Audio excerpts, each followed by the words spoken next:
Hello बच्चों, चलिए प्रश्न को पढ़ते हैं। इसमें लिखा है एक समान घनत्व वाली एक छोटी वस्तु है। वो प्रारंभिक वेग v से एक वक्रीय पृष्ठ पर ऊपर की ओर लुढ़कती है। वह अपनी प्रारंभिक स्थिति के सापेक्ष 3v का वर्ग भागे 4g की अधिकतम ऊंचाई तक पहुंचती है। वस्तु क्या है बच्चों? हमें बताना है कि वलय है, कि ठोस गोला है, कि खोखला गोला है, या फिर चकती है बच्चों। तो चलिए अपने प्रश्न की मूल अवधारणा देख लेते हैं बच्चों।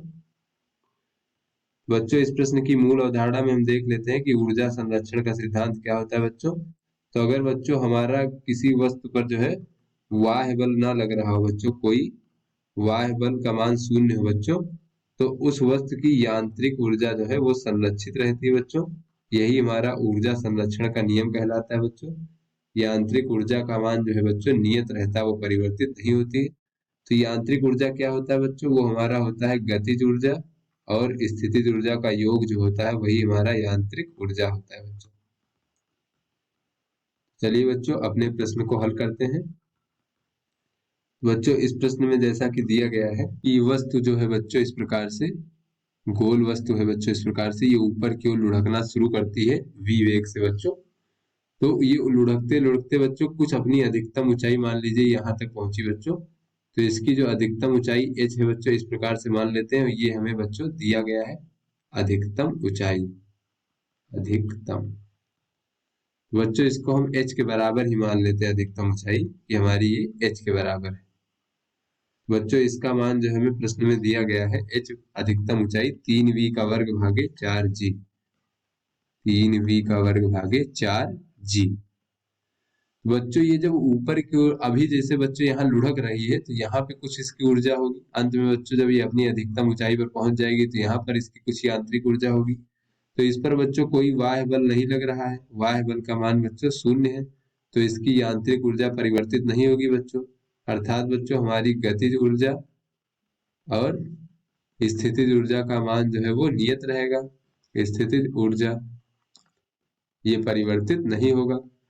तो बच्चों यहाँ पर जो इसकी यांत्रिक ऊर्जा है, यहाँ पर जो इसकी यांत्रिक ऊर्जा, उन दोनों का मान बच्चों आपस में बराबर होगा। तो चलिए बच्चों पहले हम यहाँ पर इसकी यांत्रिक ऊर्जा लिख लेते हैं बच्चों। तो यहाँ पर अगर बच्चों इसका हम द्रव्यमान m मान ले इस प्रकार से, और बच्चों इसका जो घूर्णन हो रहा है बच्चों, इसका जो घूर्णन अक्ष के परितः जो जड़त्व आघूर्ण उसे हम I मान लेते हैं। और बच्चों यहाँ पर मान लीजिए इसकी त्रिज्या जो है वो r है बच्चों।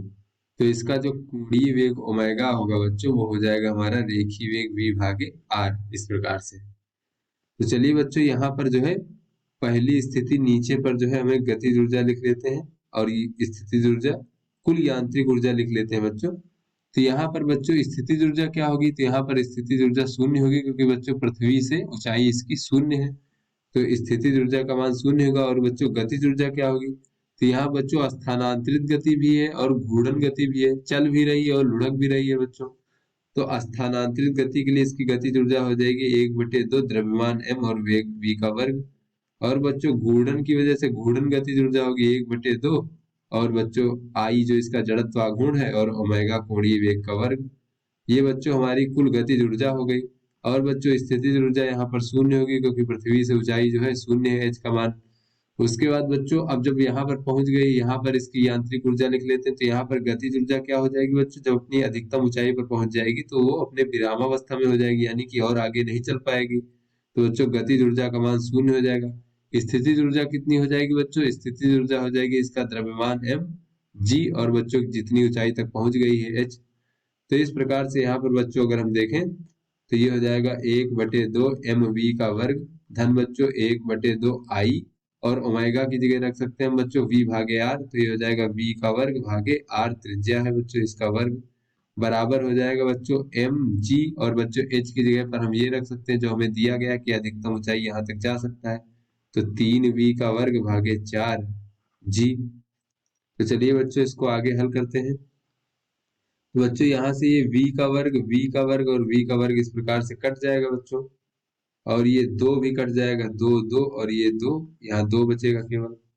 तो बच्चों चलिए देखते हैं आगे क्या बचता है। तो यहाँ बच्चों हो जाएगा m धन बच्चों बच रहा है हमारा I भागे r का वर्ग, I भागे r का वर्ग बराबर बच्चों इधर बच रहा है 3 mg/2, 3 mg/2 गुणे बच्चों, यहाँ से बच्चों ये जी से जी भी कट रहा है बच्चों, तो जी नहीं बच रहा है, केवल 3m/2 बच रहा है यहाँ पर बच्चों, 3m/2 इस प्रकार से।